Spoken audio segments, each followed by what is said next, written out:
welcome back to the Washington Outsider Report on the Coalition Radio. For those newly joining the program, my name is Irina, and I am the editor-in-chief of the Washington Outsider. For all of us, the topic of energy remains a very central and important issue, regardless of whether we are in the field professionally or merely impacted by the fluctuation in prices, in inflation, in shortages, and in government policies. Where are we headed? How does climate change impact this area? Does it really impact the area? Are the fears of a looming climate crisis overblown?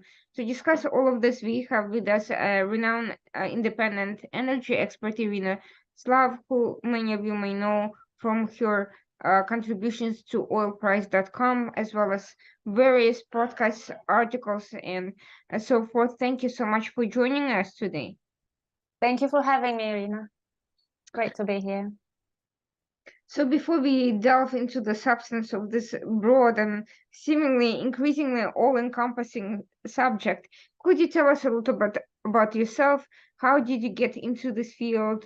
What are you exploring specifically, and how is it that your outlook is significantly more skeptical than most people that are publicly speaking out on this issue? Right. Well, I started writing about energy for a Bulgarian-based news company some years ago, and I was covering the oil and gas industry of Russia and the former Soviet Union. After I left this company and started freelancing, I got working for oilprice.com. And at the beginning, we covered mostly the oil and gas industry.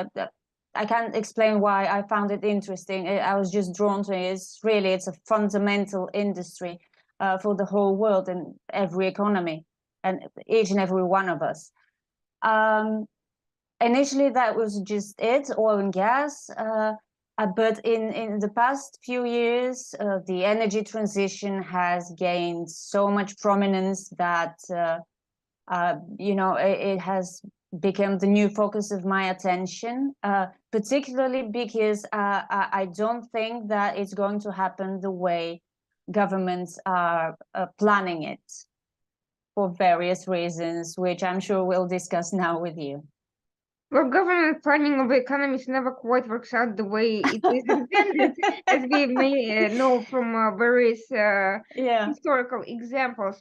But I actually want to delve back to a historical question of comparisons, because this is not the first industrial revolution. It's certainly not the first energy revolution or evolution, depending on how you look at it, that we've been going through. A major transition in the past has been from coal to oil and gas, and yet that particular period is not well studied in terms of the way it was managed, or was it managed? Was there that historically the same degree of publicity, concern, push, government involvement, and stakeholder kind of lobbying over that particular transitionary period compared to what we are undergoing now? Right. I think the first industrial revolution and the transition from coal to liquid fuels and natural gas was more of an evolution. It happened organically. I'm certainly no expert on the historical perspective, but the way I see it from what I know is that it happened quite naturally. First, people discovered coal and how much energy it could produce, and then they discovered oil and gas and found out that they could pack even more energy, and then internal combustion engines appeared. All this happened sort of organically. It wasn't mandated by governments the way that governments in Europe and the US and Canada are trying to mandate, well, they're not trying, they're mandating a switch from oil, gas, and coal to wind and solar and hydrogen, regardless of what what the market says works and doesn't work. So the market obviously was smart enough to realize that oil and gas were more efficient, cleaner, and better for various reasons than coal. why is it that there is this set of conception that the market will not self-regulate in terms of what energy processes are more are better suited than others? Right now, you mean? Yes. It's a very good question. It's a very uncomfortable question. I just read today an article in the Financial Times that quoted the chief executive of Ørsted, the Danish wind turbine maker, the biggest in the world, who was calling on the UK government to provide more financial support for the wind industry because it couldn't it couldn't draw in investors because the UK is the European Union is offering wind and solar producers the so-called contracts for difference, aimed at locking in a fixed price for their electricity over a longer period of time. But this price is lower than what wind power companies like Ørsted need to draw investments for their new projects. Basically, the market is not saying that these forms of energy are competitive. And it's interesting because the International Energy Agency, the European Union, the British government, the Biden administration all try to convince us that wind and solar are much cheaper than oil and gas. But they're not on a market basis. They are only cheaper because of the massive subsidies that governments are doling out to these industries. If left on their own, they cannot compete, which is essentially what the CEO of Ørsted told the Financial Times. They can't do it on their own. They need more subsidies in order to make some return on their investment, or even draw investors to build their projects. I've looked at a number of countries which have shown a very robust level of government level support for wind and solar, including Japan, Canada, and a few others. And to my surprise,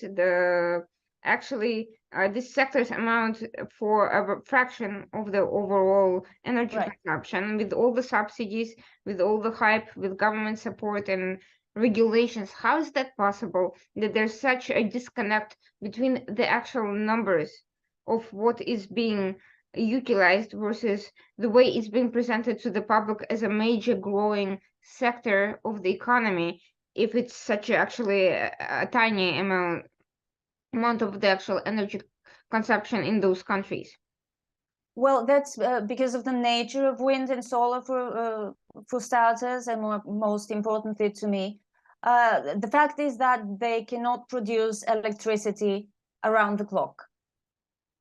The only sources of energy that could provide 24/7 electricity generation are nuclear, coal, oil and gas. This is not changing anytime soon. Solar only works when it's daylight and if it's not snowing too heavily and things like that. The wind doesn't blow all the time. So they do not generate electricity all the time. And where they don't generate electricity, they have to be, replaced by coal and gas. In Europe and the US, there's no oil used for electricity generation. So it's gas and coal. And of course, nuclear. There's a lot of talk about Germany achieved wind power accounting for 50% of generation on one day.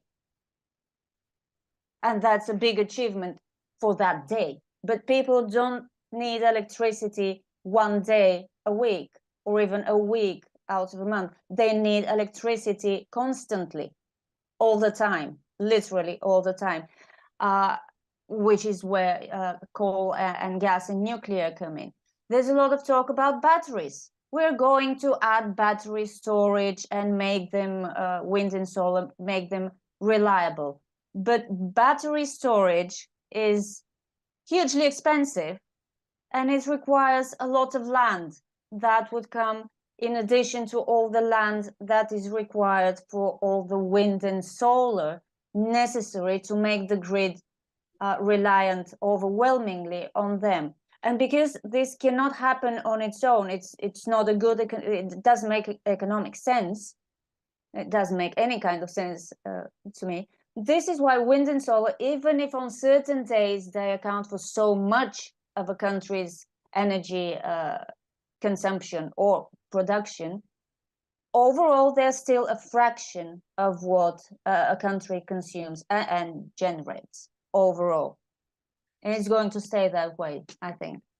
So leaving aside, I'm going to get to the topic of greenhouse gases in a moment, but leaving that aside and just looking at the numbers and the relative success or lack thereof in the industry, it seems to me the discussion has been fundamentally dishonest on the success of these particular types of renewable energy. That's not to say that renewables as a whole do not have a future, but these particular types of renewables have been pushed far beyond their current capacity. And my question is, why have some in the renewable lines of research have been so much pushed above all other possible iterations, such as nuclear fusion, such as, well, literally anything else? This is a difficult question. It's a question I've been asking myself for the past couple of years, ever since this climate change and renewable transition narrative really got loud. And the only way I can explain it is, first, there's a lot of vested interest. There are a lot of companies that stand to benefit from the transition, especially with regard to emissions reporting and tracking, which you said we'll discuss in a while. But there's also a lot of hype. It's a kind of a bubble, the way I see it. Investors are being told that wind and solar and hydrogen, green hydrogen, are the future. So give us our money and we'll make you more money. But all this is meeting the wall of reality. As I'm sure you know, BP and Shell recently, both two of the largest oil and gas companies in the world, made a U-turn on their wind and solar plans, because these projects in which they have been investing heavily, pushed by shareholders no less, are not providing the return on investment that was expected from them. This is why it makes me think that this is all a bubble, and it's going to burst. They're saying it doesn't work, so they're pulling back and going back to oil and gas, because there is a demand for energy and people will get this energy one way or another. And they are, they're hearing the street, you could say. So essentially what may have happened, and I'm not saying that it did, but it certainly, from the looks of it, seems highly likely that a certain set of companies with vested interests lobbied the government successfully once they realized that there is concern about climate change. The government decided to pick winners and choosers, as it usually happens in such instances. They did not necessarily look at the whole picture and at every possible competing interest in this area. They chose the ones who were either best at lobbying or had the most internal connections, or for whatever reason. It's very likely.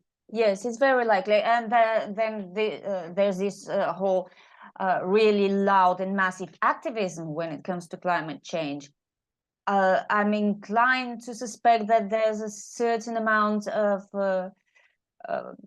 business to that too, because all those activists and activist organizations are being funded by people.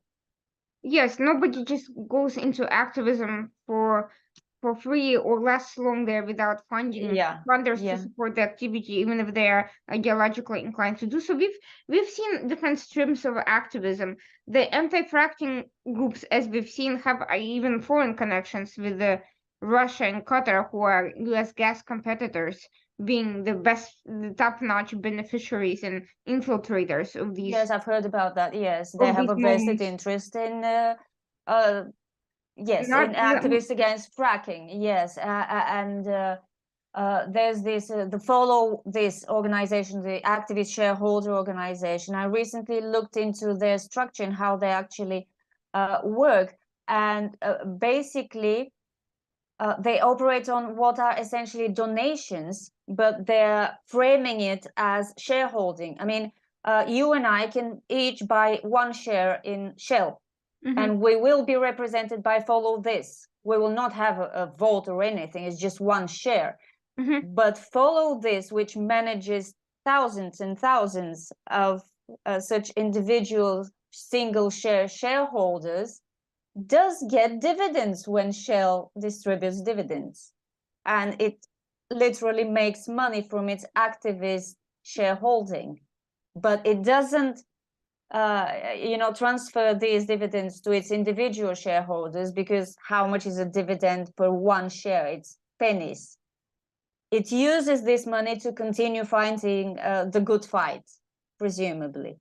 So there's that. And there are all those billionaire sponsors, donors to organizations such as Just Stop Oil, which are now actively engaged in vandalism against works of art and buildings and things that are gluing themselves to streets, disrupting traffic. This does not come cheap. And they do have some pretty rich donors. So yeah, I don't know what the donors get from it, honestly. Well, they get PR, they get publicity, and you can't you put a number on that necessarily. But oh yeah, they're fighting against climate change. You're right. Exactly. Yeah.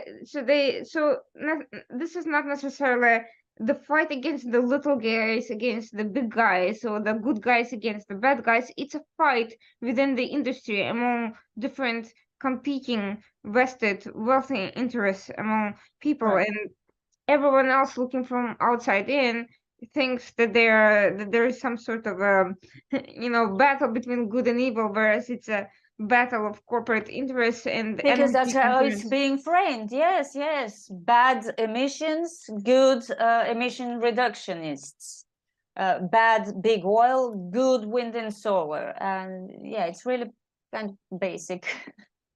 So this whole discussion has been effectively framed, reduced to very simple arguments that an average consumer who's not steeped in science or economics can grasp very quickly, and appeals to emotions. You're doing something good, you're saving planet Earth, and so forth. Meanwhile, we're seeing that the same people who are pushing these arguments don't necessarily follow their own trends, and I'm not even talking about the climate change summit jet setters, which is hilarious enough. I'm talking about something more fundamentally economic. You mentioned BP and Shell, but electric vehicles is another fine example, with GM claiming to be all in for EV engines, and instead putting in billions, something to the tune of $1 billion, into the regular combustion engines, and that news item was very much passed through the news cycles without attracting much attention or outrage. So how do these corporate giants manage to get away with investing billions, not $100 like an average consumer, but billions, and without generating finger pointing and name and shaming and so forth, whereas an average consumer not interested in transitioning or buying an EV is bombarded with all sorts of messaging on a daily basis and is shamed for using extra electricity and whatnot. Well, because we make easy targets. Each and every one of us makes an easy target. I mean, if somebody points the finger at GM, wait, were you said you were all in on EVs? Why are you investing in internal combustion engines? And instead of asking this question, waiting for the rational answer, because we want to cover our bases, or because we know the EV revolution is not working, they can say, well, look at how much we're investing in EVs. I mean, we're all in on EVs. While if you point the finger at an individual consumer, you need to start using less electricity. You need to get off your car. You need to stop going on holiday by plane to a foreign country. You should walk more. You should cycle more. You should eat more, especially meat. You should stop eating meat.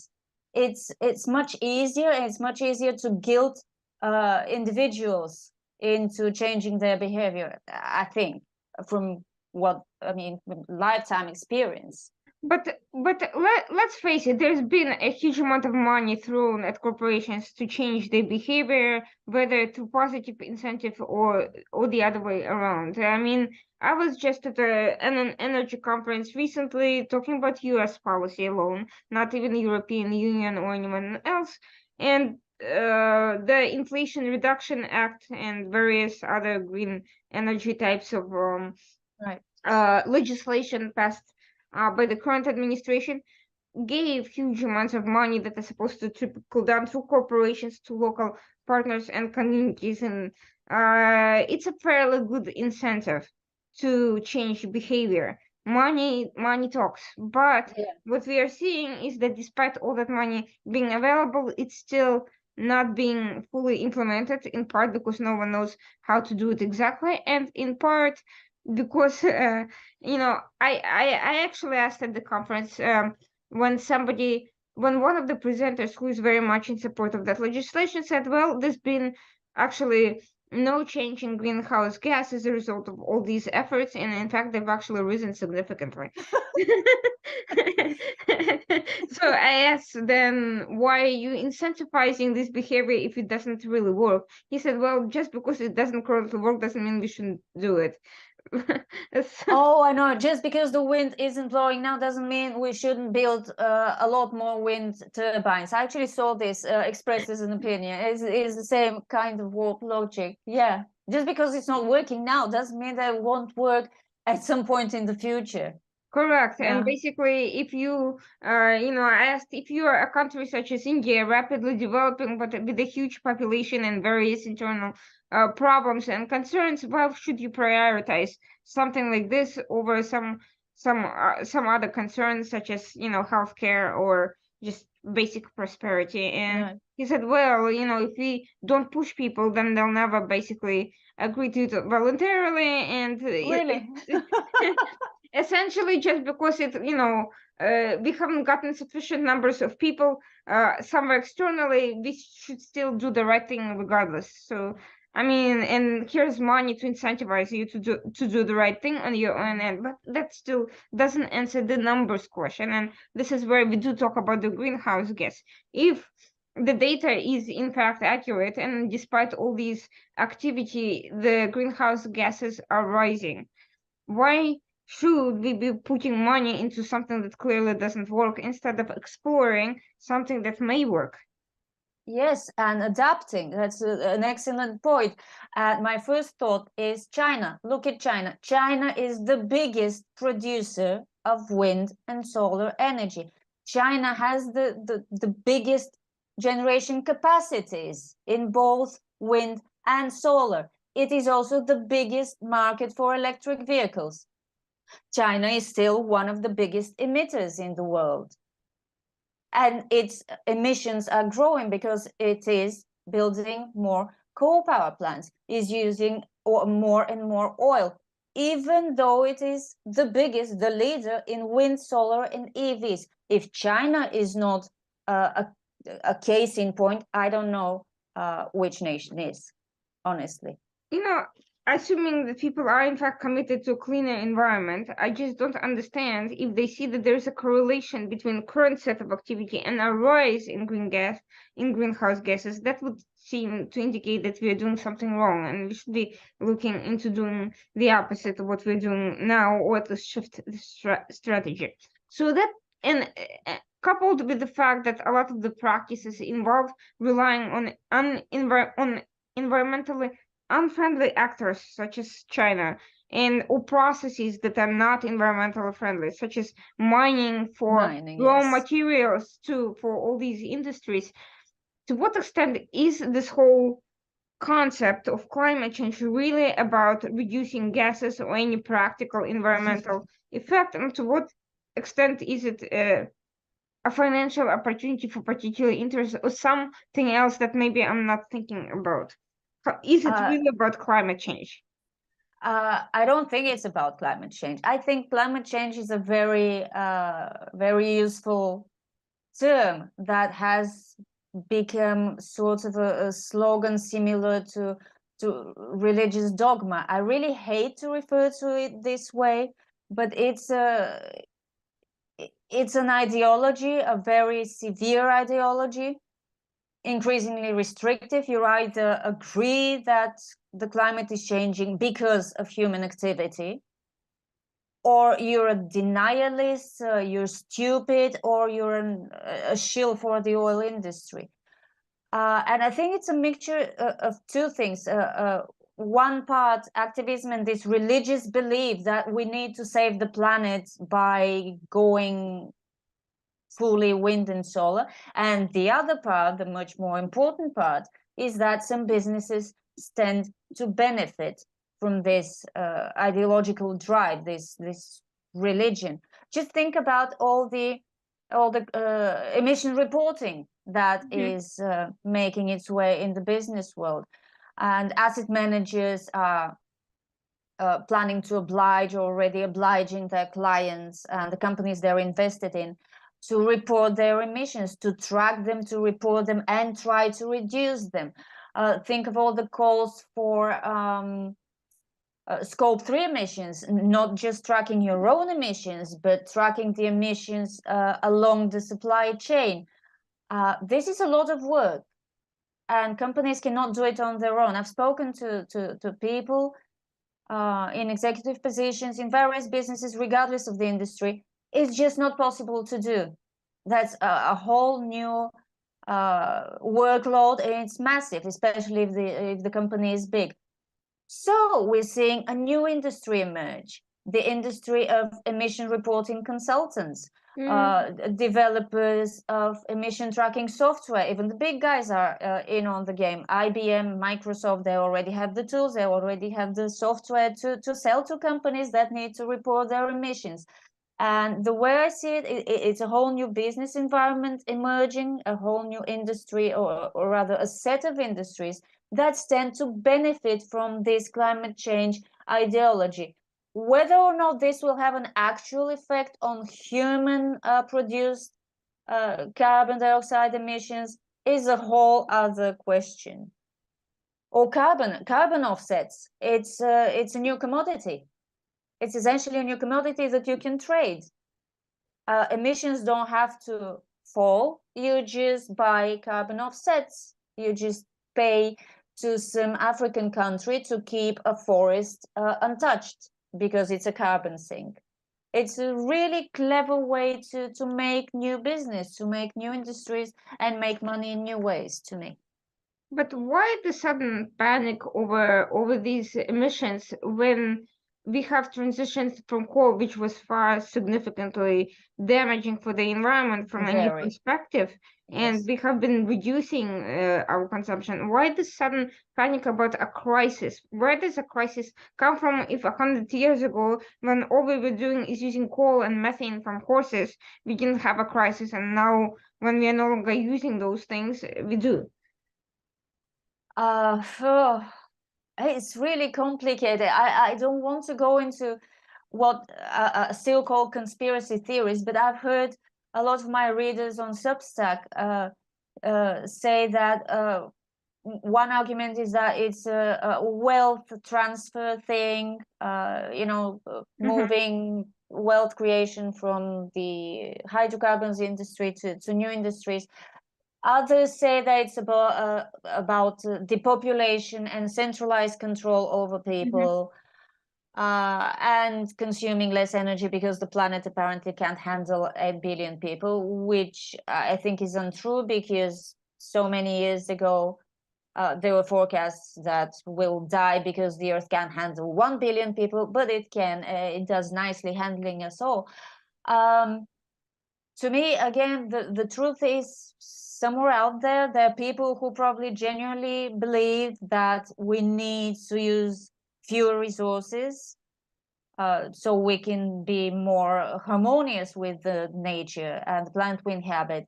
And then there are other people who would like to control as many people as they can. I seriously suspect, from what I'm seeing from the European Union, which is where I happen to live, so I kind of have a look at it, and I've been following their energy policy. To me, it's a grab for power. It's about grab for increased centralization. The European Commission wants to have a greater say in pretty much everything, but especially energy policies, and the European as a whole with its agencies. These people who are at the helm of the European Union right now, I think they seem to believe they know better what's best for all of us. And obviously this is something familiar to me, having grown up in a totalitarian Bulgaria. This was the idea of the Soviet bloc by that the government, the centralized government, knows best what's good for each and every one underneath. This is what the European Union is doing. And I mentioned this in another podcast, and I attracted some hate. How dare I compare Brussels to communist Moscow? Well, I dare, because I've seen it. Well, as have a lot of Eastern European people. We've lived it. speaking from practical reality, as someone with a background in law and policy, if you look at actual research papers submitted for review, you kind of get a closed cycle, because nobody just produces scientific research without funding. Whether it's a think tank, a corporation, or a university, you still need to meet financial. You need to be able to finance your activity. Otherwise, there's no incentive to do it, and there's no way to do it. So where does the funding come from? It comes from either the government, it comes from private donations, people who are interested in that particular thing. And if you look at the research, it can be affected by who funds it.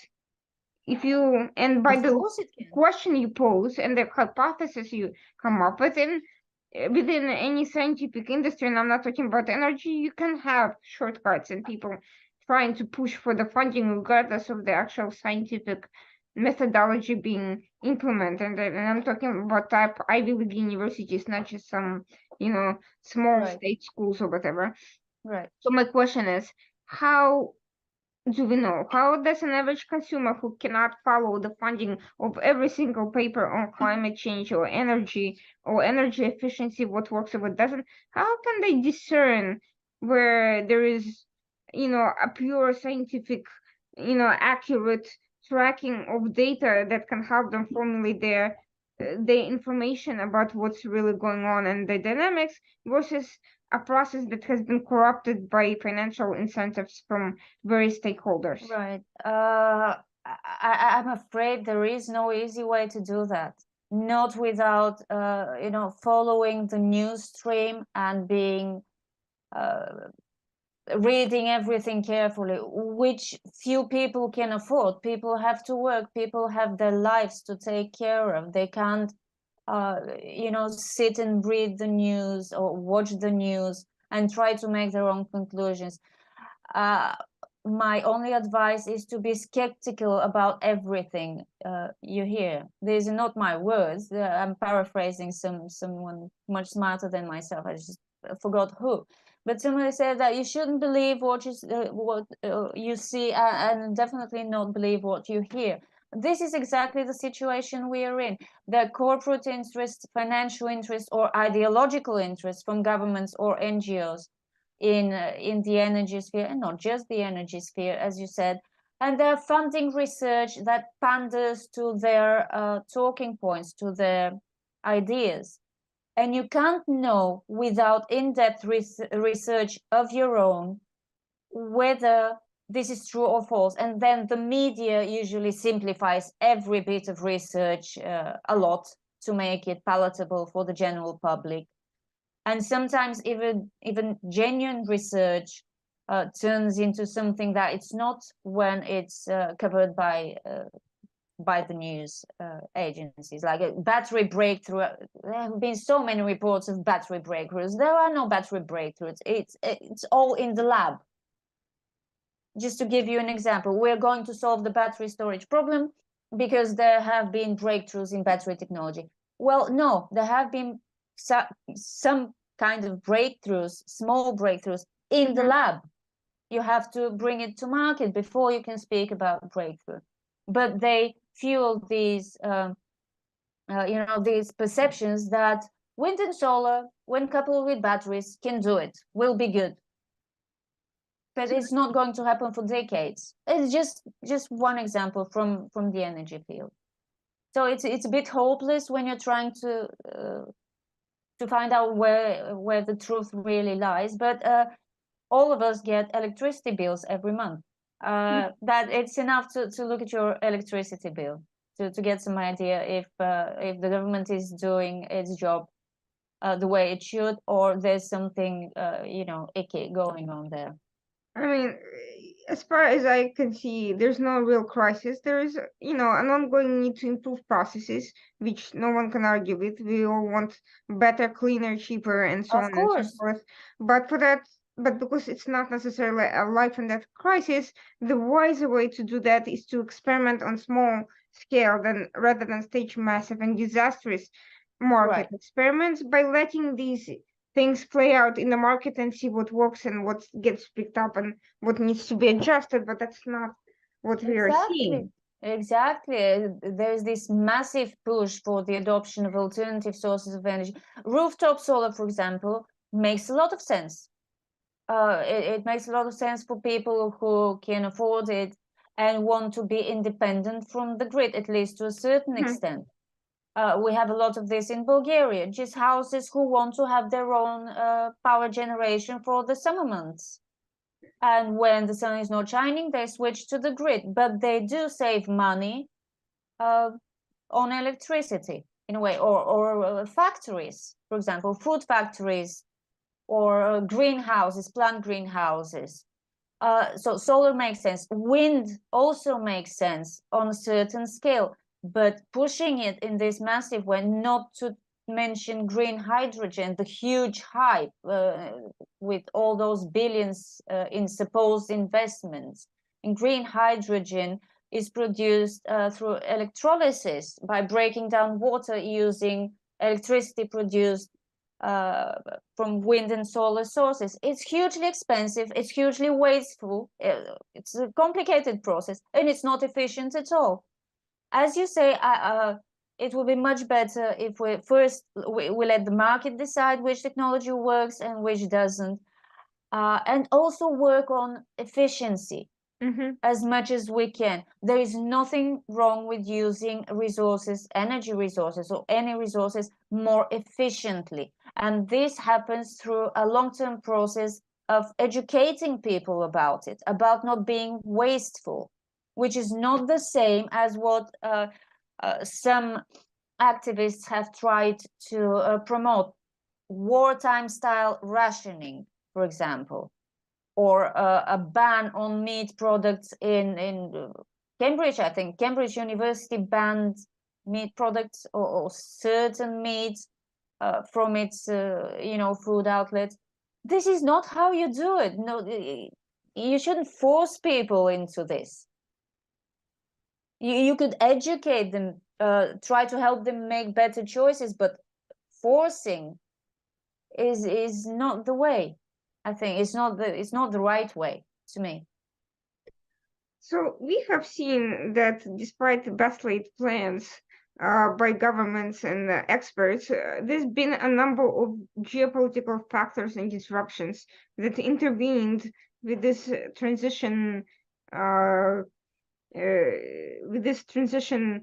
paradise, which include but not limited to the pandemic, the COVID pandemic, the war in Ukraine, assorted other inflationary factors from internal economic management by various leading state economies and so forth, and all of them combined into essentially causing financial problems on a massive scale, to the point that people have turned away from buying EVs to the extent they were buying them previously, and and trying to save costs in whatever manner they could, buying fewer new cars in general, and looking for more efficient and cheaper processes. In a lot of this higher regulation is actually causing fewer people to engage in it. And we've seen coal plants open up for the first time in Germany, in in various other places. And so, what are we really accomplishing? How can we manage these,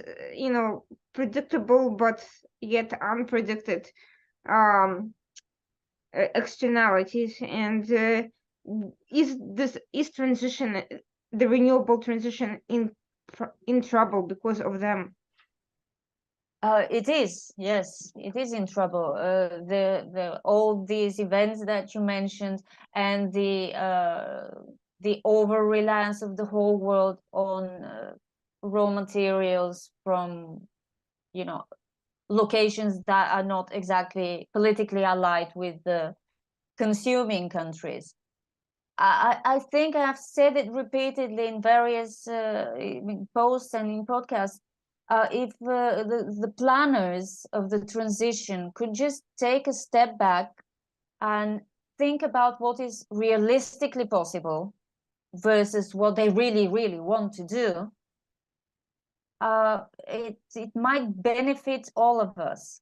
Instead of planning to have so many gigawatts in new solar power, for example, first try and do a cost-benefit analysis, and first check if you have all the workers that you will need to build that capacity before you proceed. It's not just about solar, it's about all of these technologies that have been selected as the only way forward. Stop being so negative about nuclear. I mean, there are countries that are not negative towards nuclear at all, but there are others who are very skeptical. Germany is a great case in point. They just don't want nuclear, and that's the end of it. They will hear no reason, they will hear no argument. They would rather restart coal plants than leave their nuclear power plants running. This goes against any kind of common sense, any kind of rationality, because nuclear is a carbon-free source of energy. It definitely has a place in a low-carbon energy world. It's things like that. I don't see enough realism. You see, I don't see enough rationality in the decisions that are being made. So what we are seeing is to play on what you just said, the great energy leap forward, the great leap forward. Oh yeah. Previously did not work out so well for precisely the same reasons. It could never work well. No, But now, neither can centralized decision making. Again, there's history says that it can't work, no matter how you try it. Yeah. But there's something that's a bit mystifying to me. How did we all come to the conclusion that precisely the carbon emissions is the great environmental disaster we're waiting for, and not something else entirely? Because there are so many environmental factors that are important to human and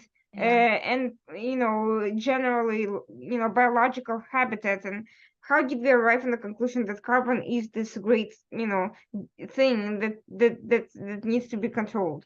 I have a hypothesis about that. I'm testing it on a daily basis. You're right. To me, habitat destruction is an ecosystem destruction as a direct result of human activity. It is a lot more dangerous to all of us.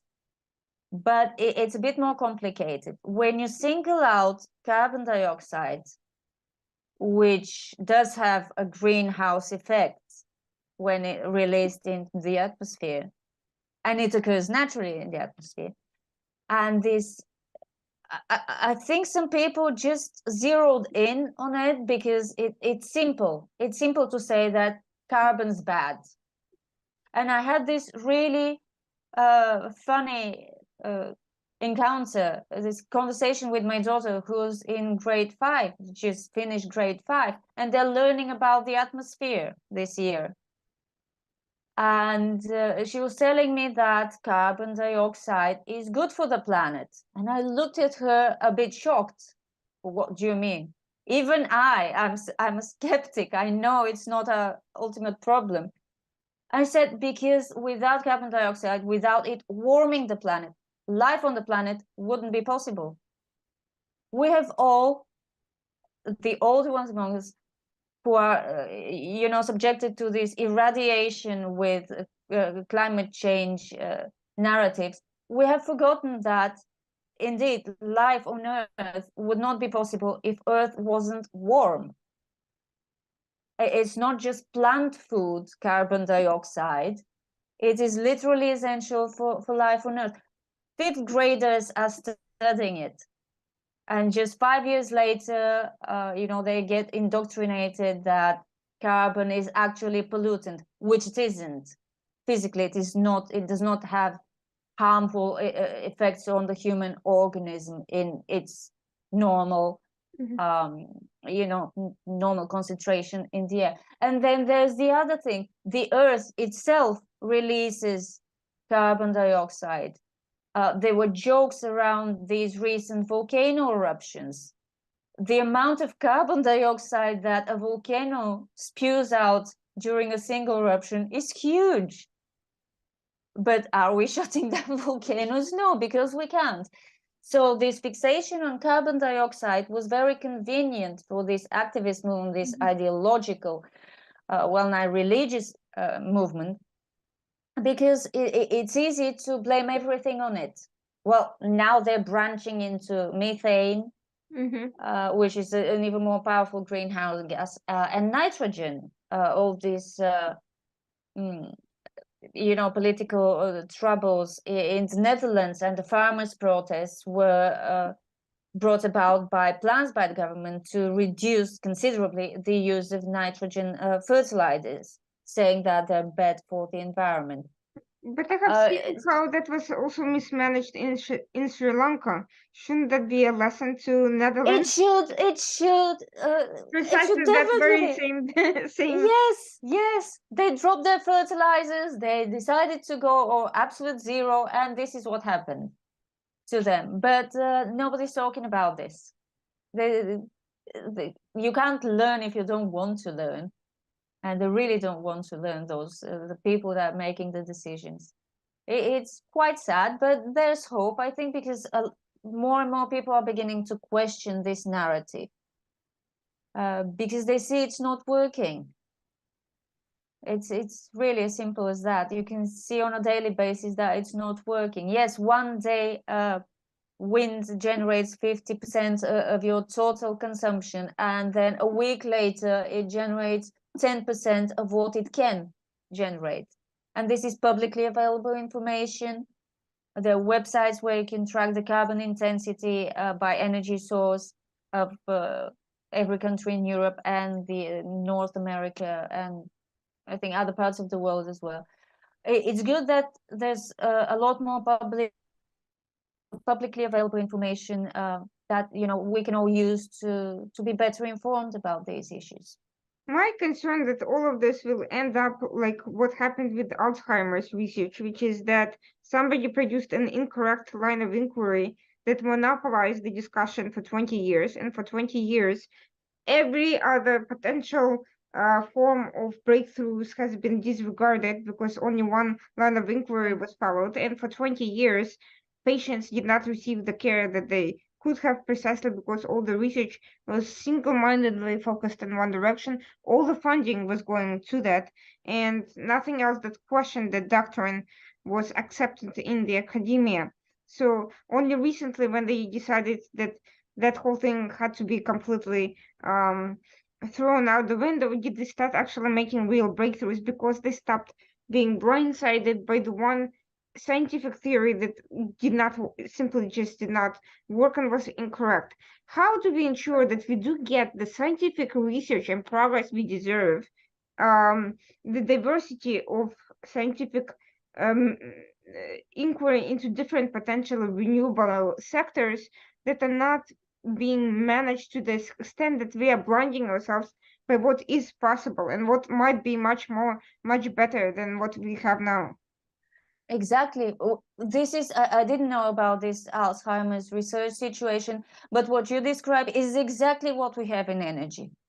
The science is settled. Well, it's not settled because there are many scientists who question this, the argument, the theory that it's primarily human activity that's causing global warming. And some sane minds are saying that instead of energy transition, we should be focusing on adapting to the changing climate, because the climate always changes. The Earth's history has gone through several warming periods, several cooling periods, and the best chance we have for long-term survival is to adapt.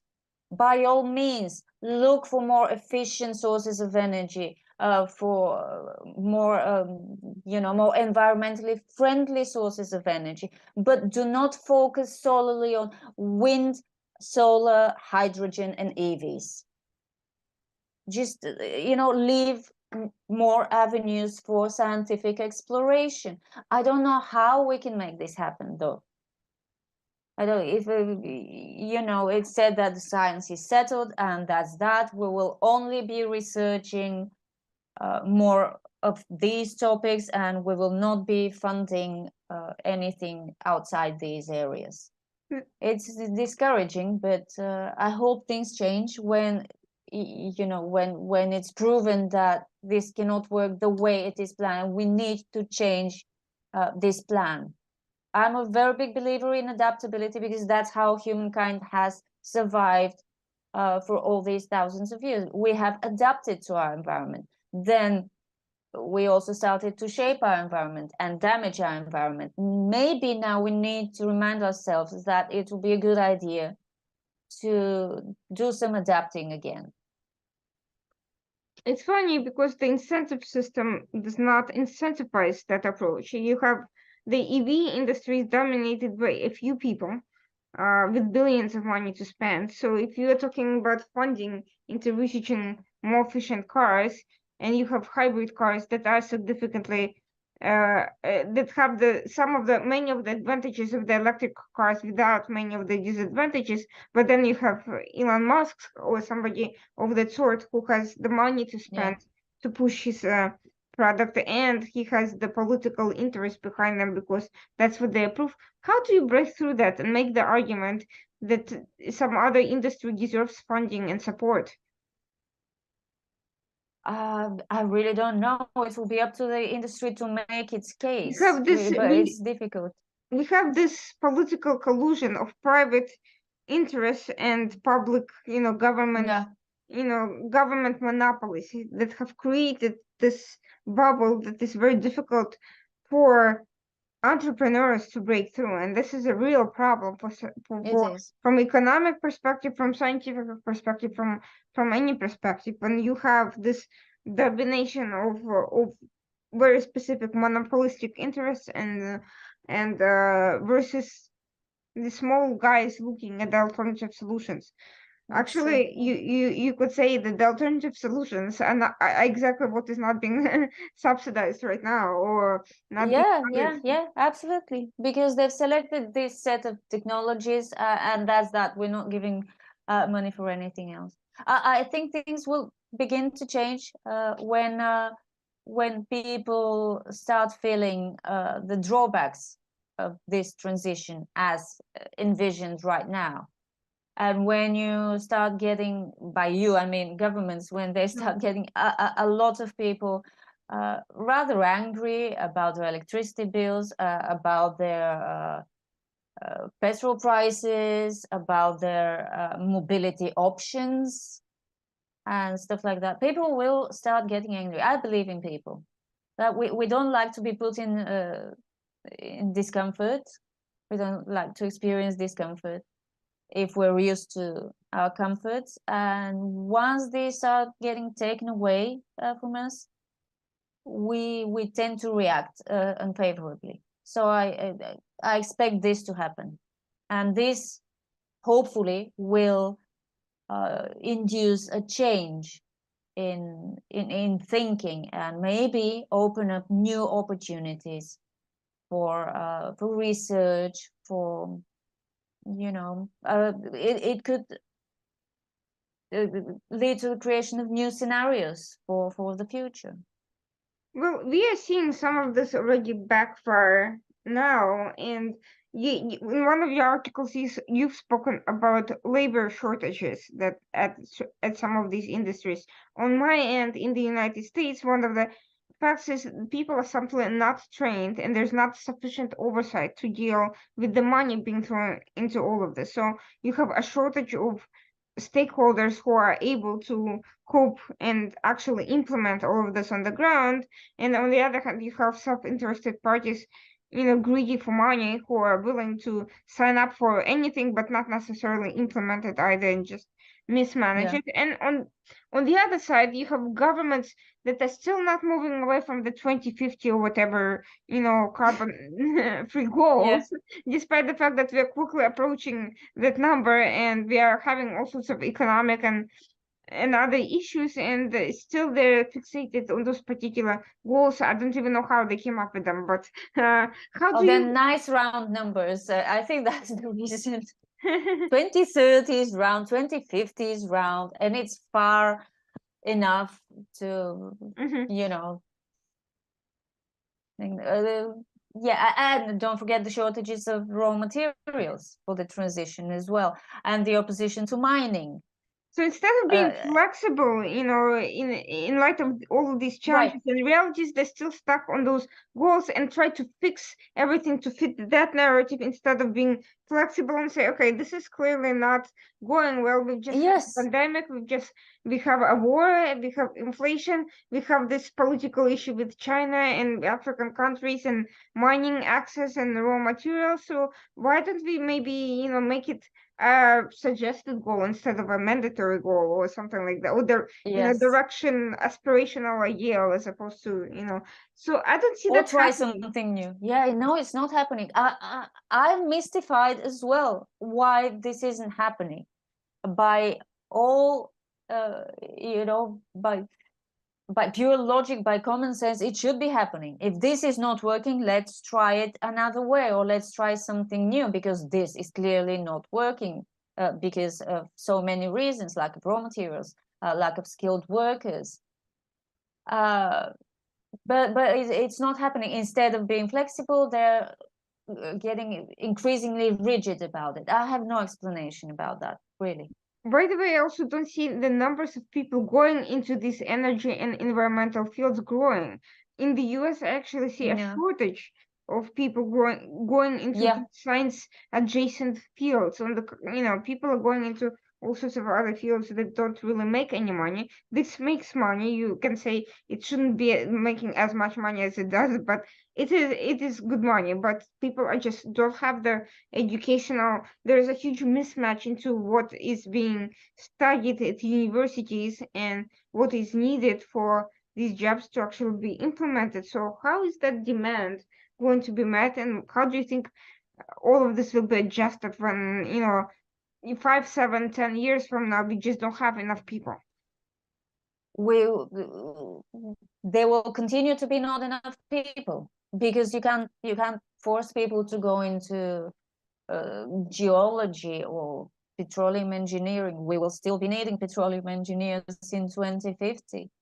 Or in mining. Mining is critical to the energy transition, but people are not going into mining because mining has a bad reputation. It's as simple as that. And universities themselves are discouraging mining companies from promoting careers in the industry to students, from advertising mining engineering and related majors to students who haven't decided yet what they want to major in. They're being discouraged because they're considered a dirty industry, which is really ironic. The energy transition, the energy to so-called clean energy, the transition to so-called clean energy depends on this dirty mining industry. And again, as you say, there's no flexibility, at all But visible. more than rigidity, there's also an inherent contradiction between the Yes. goals and the methods that they use to accomplish those goals. Oh, yes. If the goal is to transition to EVs, carbon free, whatever, then you need those sort of materials, and you need people who go and get them. So you can Yeah. always assign it to, abused human, workers in Congo or whatever. But that contradicts your human rights goals. It contradicts your environmental goals, and certainly really won't get you very far because it's not efficient. The slave labor is just not efficient at the end of the day. Yeah. So you're also not encouraging your own people to go into the field because it's dirty, but this is what's necessary for you to meet the goal. So this contradiction, I see something is going to have to give, and I'm trying to see which direction is it going to go. Are these universities going to realize that they have to encourage people to maybe find a more efficient way of mining and clean up house and make sure that human rights are not being violated and ensure the cleanest way of reaching their goals, or are they just going to continue until bad actors monopolize this and we become so dependent on other countries that our own economy collapses?